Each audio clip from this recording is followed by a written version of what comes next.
चलिए हम लोग दर्पण सूत्र सिद्ध करने जा रहे हैं। ठीक है, दर्पण सूत्र यह 5 मार्क्स में आता है, आएगा ही आएगा। 17 फरवरी से एग्जाम है, 18 फरवरी का साइंस है। ठीक है, उसमें 5 मार्क्स आएगा। तो देखिए सिद्ध करना है हमको। अवतल दर्पण में सिद्ध करें कि 1/v + 1/u = 1/f, अथवा दर्पण सूत्र सिद्ध करें। तो चलिए हम लोग आसान भाषा में सिद्ध करने चल रहे हैं। ठीक है, आप लोग वीडियो को अंत तक देखिएगा, एकदम समझ में आ जाएगा। ठीक है, वीडियो को स्किप मत कीजिएगा, अंत तक देखिएगा। चलिए कुछ भाषा लिखते हैं, कुछ भाषा लिखते हैं। ठीक है, तो यहां से भाषा लिख रहे हैं। माना कि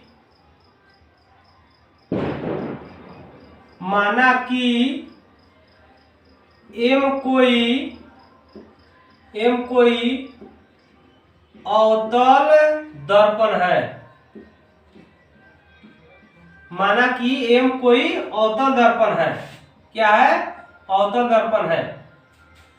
अवतल दर्पण है। मुख्य अक्ष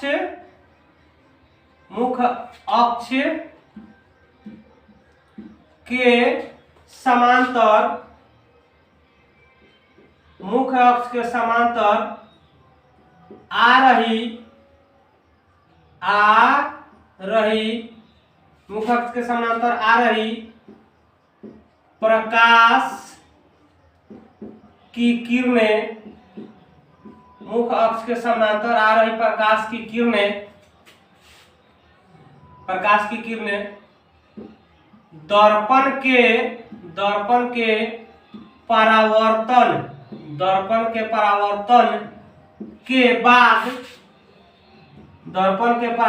के बाद मुख्य फोकस से होकर गुजरती है।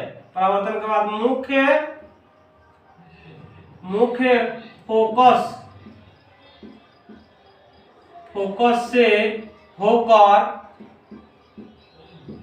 फोकस से होकर गुजरती है। मुख्य फोकस से होकर गुजरती है। देखिए तो इसको हम बोलेंगे, ये जो रेखा है इसे हम लोग बोलेंगे प्रधान अक्ष या मुख्य अक्ष। क्या बोलेंगे इस रेखा को? प्रधान अक्ष या मुख्य अक्ष। अब देखिए यहाँ पे जो बिंदु F दिखाई दे रहा है, यह है हमारा फोकस। ठीक है, यह क्या है? मुख्य फोकस। और ये C है, इसको हम लोग बोलेंगे वक्रता केंद्र। क्या बोलेंगे? वक्रता केंद्र।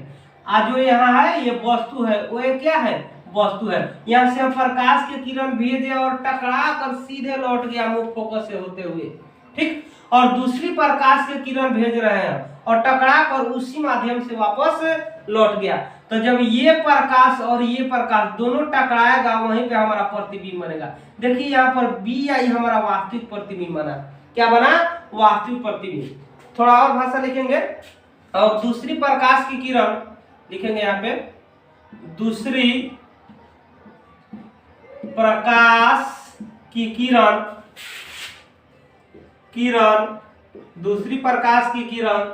C से होकर गुजरती है, यानी कि केंद्र से, वक्रता केंद्र से होकर गुजरती है। यानी कि C से होकर गुजरती है।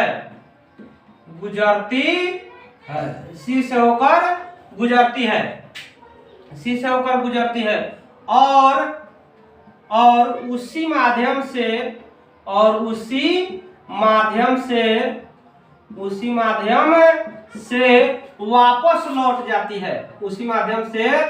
वापस लौट जाती है। उसी माध्यम से वापस लौट जाती है। ठीक है, यहाँ से प्रकाश भेजे हम C से होते हुए और टकरा कर उसी माध्यम से वापस लौट गया।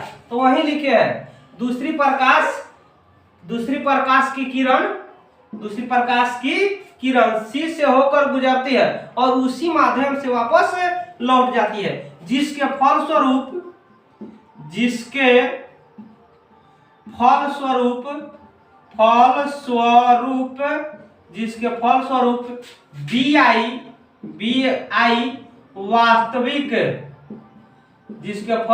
BI वास्तविक प्रतिबिंब बनता है। वास्तविक प्रतिबिंब बनता है। वास्तविक प्रतिबिंब बनता है। क्या बनता है? BI जो हमारा है क्या है? वास्तविक प्रतिबिंब है। अब देखिए वस्तु दूरी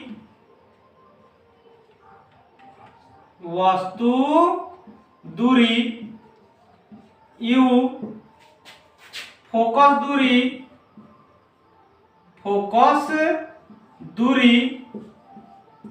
V और फोकस दूरी फोकस दूरी F और प्रतिबिंब दूरी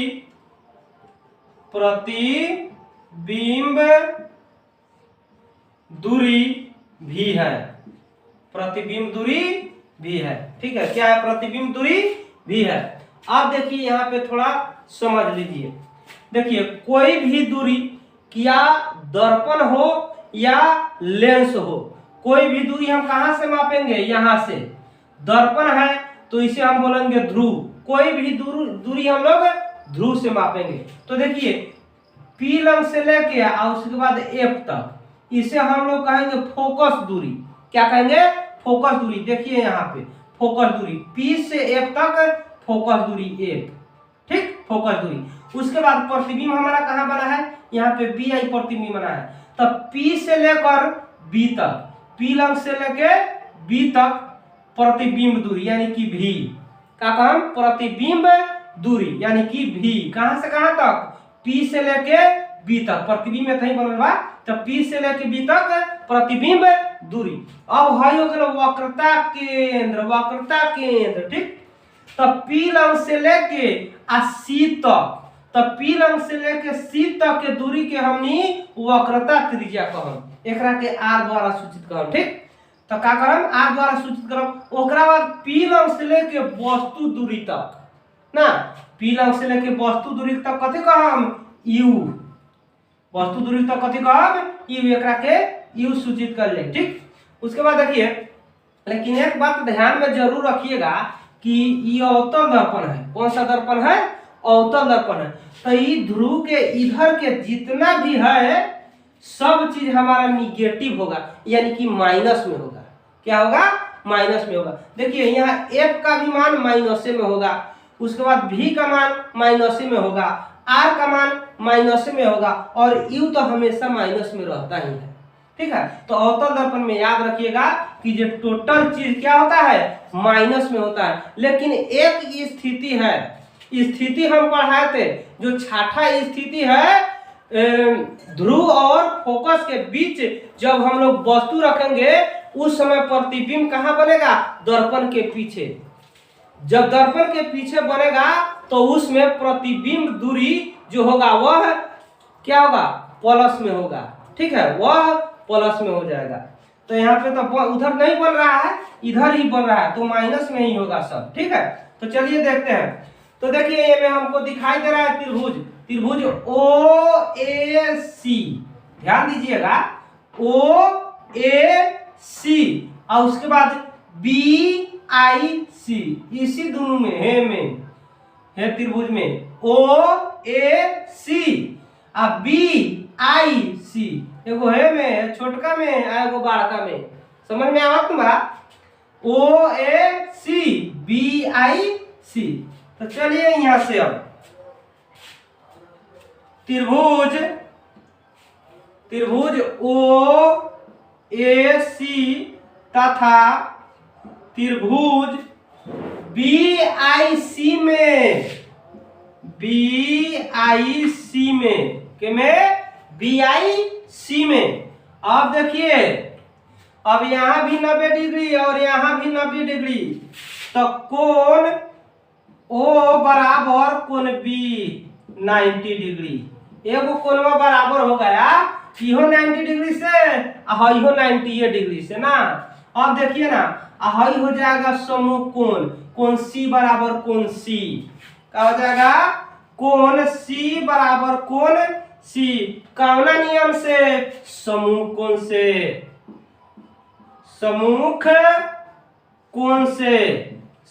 कोण से हम लोग जानते हैं किसी भी अगर त्रिभुज में दो अगर कोण बराबर हो जाए तो एंगल एंगल उप समरूपता से उसे हम लोग समरूप कर देंगे। जब समरूप कर देंगे तो उसका भुजा समानुपाती हो जाएगा। तो देखिए ना, दुगो कोण हमारा हो गया, मिल गया, दोनों में दुगो कोण मिल गए। तो एंगल एंगल समरूपता समरूपता उप प्रमेय से, एंगल एंगल समरूपता उप प्रमेय से। अब देखिए थोड़ा सा और, त्रिभुज ओ ए सी और समरूप त्रिभुज बी आई सी, समरूप त्रिभुज कितना, बी आई सी। अब देखिए यहां से देखिए थोड़ा, बी आई सी हो गया। अब देखिए जब ये दोनों बड़ा समरूप हो जाएगा तो भुजा समानुपाती होगा कि नहीं, भुजा समानुपाती होगा। अब देखिए ये हमारा हो गया ऊंचाई, क्या बोलेंगे, ऊंचाई, और ये भी तो ऊंचाई है, ये वस्तु की ऊंचाई है, आई प्रतिबिंब की ऊंचाई है। तो ओ ए बटा बी आई कितना हो जाएगा, ओ ए बटा बी आई। उसके बाद देखिए ओ सी बटा बी सी, यहाँ ओ सी बटा बी सी, ओ सी बटा कितना, बी सी, ओ सी बटा बी सी, बी सी, ओ सी बटा बी सी, ओ सी बटा बी सी, यानी कि एक और ऊंचाई तो एक और ऊंचाई यहाँ पर, ओकरा बाद में एक और आधार तो एक और आधार, ठीक। उसके बाद चलेंगे अगला त्रिभुज में, त्रिभुज एम एन एफ, किसमें, एम एन एफ और बी आई एफ में, ठीक है। जगह का थोड़ा कमी है, आप लोग इसे उतार लीजिए तब तक।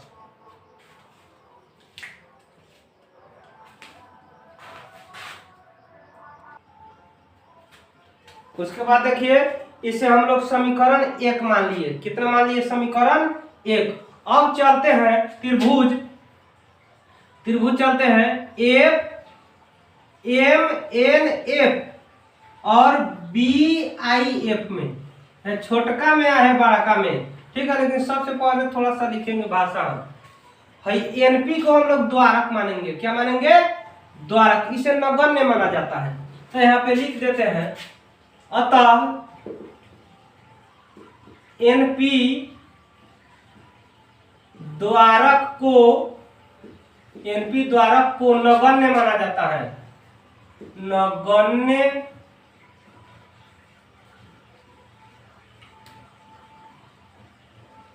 नगण्य माना जाता है, माना जाता है। एनपी द्वारा को क्या माना जाता है, नगण्य माना जाता है, यानी कि एफ एन बराबर एफ पी चाहे पी एफ। तो देखिए तब लिख रहे हैं एफ एन बराबर पी एफ, एफ एन बराबर पी एफ। अब चलिए चलते हैं त्रिभुज एम एन एफ में, त्रिभुज एक को समरूप कर दिए तो इसी प्रकार समरूप हो जाएगा यह भी, ठीक है। त्रिभुज एम एन एफ और समरूप त्रिभुज बी आई एफ में, बी आई एफ में, बी आई एफ में देखिए इस समरूप है, ये एगो समरूप कर दिए उसी तरह समरूप हो जाएगा, ठीक है। तो चलिए इसका भी देखते हैं। तो ये भुजा समानुपाती होगा, तो एम एन बटा कितना हो जाएगा, बी आई, बी आई बराबर, अब देखिए एफ एन बटा कितना, बी एफ। अब देखिए यहाँ पर कर रहा है एम एन, ठीक है। तो एम एन के मान हम कितना रखेंगे यहाँ पर देख लीजिएगा, एम एन, तो जितना मान ओ ए होगा उतना ही मान हमारा एम एन होगा कि नहीं, जितना ई है उतना ही यह भी है। तो हम ओ ए के जगह पर रख देंगे एम एन और एम एन के जगह पर ओ ए। तो देखिए यहाँ रख रहे हैं ओ ए बटा बी आई बराबर, अब देखिए एफ एन है और पी एफ। तो यहाँ पर देखिए तो एफ एन बराबर पी एफ है, तो हम एफ एन के जगह पर कितना रख देंगे, पी एफ बटा बी एफ, ठीक, यहाँ पर लिख देते हैं, समझ में आएगा। यहाँ पे है OA बराबर MN, OA बराबर इसी के समानांतर है। ठीक, अब इतना हो गया। अब देखिए कोई भी दूरी हम लोग कहां से मापेंगे? ध्रुव से। ठीक, तो देखिए तो यहाँ दिया है OA, क्या दिया है? OA। लेकिन सबसे पहले समीकरण मान लेते हैं, इसे समीकरण 2 मानते हैं। कितना मानते हैं? समीकरण 2, और समीकरण 1 है। अब देखिए समीकरण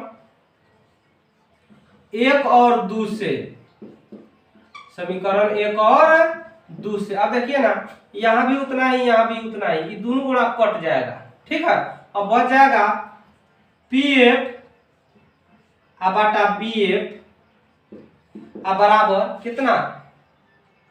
अब बच जाएगा इतना, सॉरी पहले ये दिखाएगा, बच जाएगा हमारा OC बटा BC बराबर PF बटा BF, PF बटा BF। अब देखिए PF बटा BF, इसे मेटका देते हैं। अब देखिए थोड़ा, अब कोई भी दूरी हमको मापना है कहां से? ध्रुव से। ठीक, यहां दिया है OC, यहाँ दिया है OC, यहाँ पर दिया है। ठीक, OC। अब क्या करेंगे? पूरा हम यहां से OP में से हम घटा लेंगे कितना? CP। हम OP में से, ठीक है, CP जब घटाएंगे तो इतना ही ना बचेगा हमारा। तो देखिए ना, यहाँ हो जाएगा OP माइनस कितना? CP। अब है BC कहां पर है? BC यहाँ। अब टोटल CP में से हम B और P घटा लेंगे। क्या घटाएंगे? CP में से BP, CP में से कितना घटाएंगे? BP। अब बराबर PF कह रहा है, PF, तो PF कहाँ है? PF तो ठीक है, PF अब बाटा, उसके बाद देखिए कितना है? BF। अब कह रहा है BF, तो टोटल हम BP में से हम PF घटा लेंगे। ठीक है, BP माइनस कितना? BP में से PF। अब देखिए यहाँ पे, अभी हो गया हमारा OP, तो O लंग से लेके P के दूरी को हम लोग कथी कहेंगे? माइनस U, तो इसको माइनस में लिखेंगे U, तो यहाँ लिखेंगे माइनस U। माइनस CP को क्या बोलेंगे हम लोग? देखिए तो CP, तो CP क्या है? R। ठीक है, CP क्या है? R है, यानी कि वक्रता त्रिज्या। तो इसे हम लोग माइनस R लिखेंगे। माइनस R कहाँ लिखेंगे? सब इधरे है। ठीक है, माइनस R, आई तो पहले का माइनस है। ठीक, माइनस R।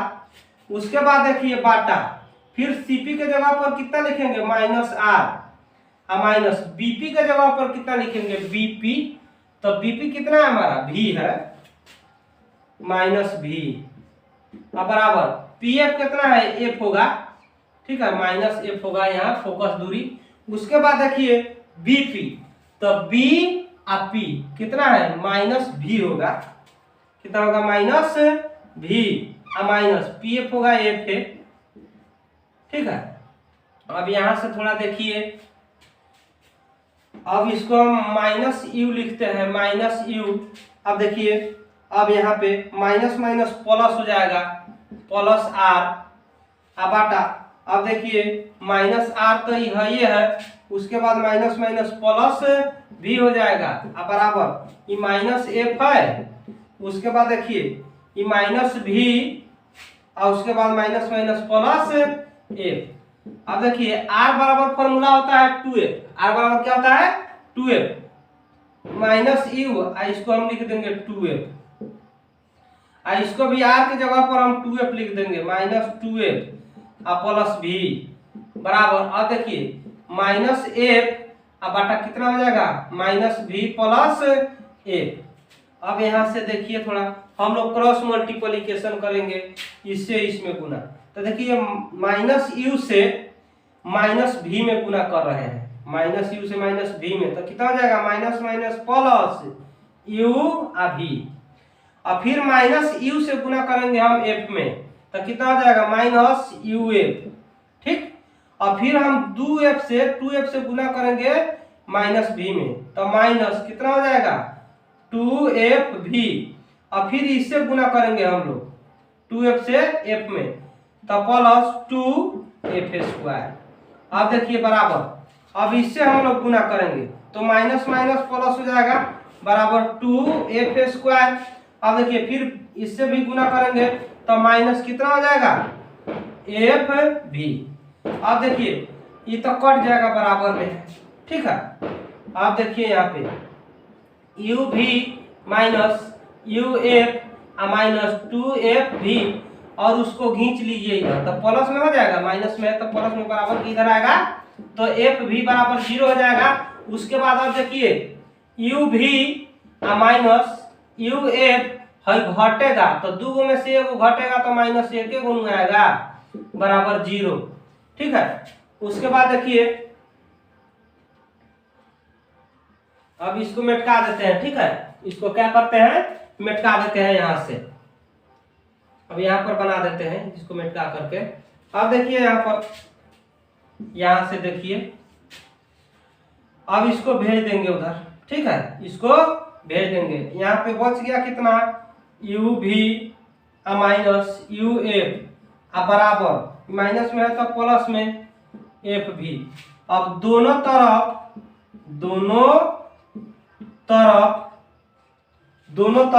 ठीक है, दोनों तरफ कितना से अब दोनों तरफ यू भी एफ से भाग देने पर दोनों तरफ यू भी एफ से भाग देने पर, अब देखिए यहाँ पे यू भी माइनस यू एफ बराबर एफ भी। अब देखिए इसमें भी यू भी एफ और फिर यू भी एफ। अब देखिए एफ भी से एफ भी कट जाएगा, यू एफ से ई कट जाएगा और फिर यहाँ भी कट जाएगा, इधर बच गया ऊपर तक कुछ नहीं, तो 1/f माइनस 1/v बराबर 1/u बच गया, ठीक है। अब देखिए यहाँ पे थोड़ा, अब देखिए अब क्या करेंगे हम, यहाँ पे इसको हम बुलाएंगे इधर, ठीक है, इसको बुलाएंगे और इसको उधर भेज देंगे, तो माइनस कितना हो जाएगा 1/v आई आएगा इधर, चाहे इसको उधर बुला लीजिए, ठीक है, इसको ही बुला लेते हैं, माइनस 1/u बराबर माइनस 1/f। अब देखिए थोड़ा, अब माइनस हम कॉमन कर लेते हैं तो 1/v प्लस 1/u बराबर माइनस 1/f, तो माइनस से माइनस कट जाएगा, माइनस से माइनस कट गया तो देखिए हमारा यही हो गया सिद्ध बराबर 1/f, हमको यही सिद्ध करना था, ठीक है, यही प्रूफ हो गया। यदि आप लोगों को यह वीडियो अच्छा लगे तो आप लोग आगे फॉरवर्ड करिएगा कि आप इसे बोर्ड में बना कर आइएगा, ठीक है।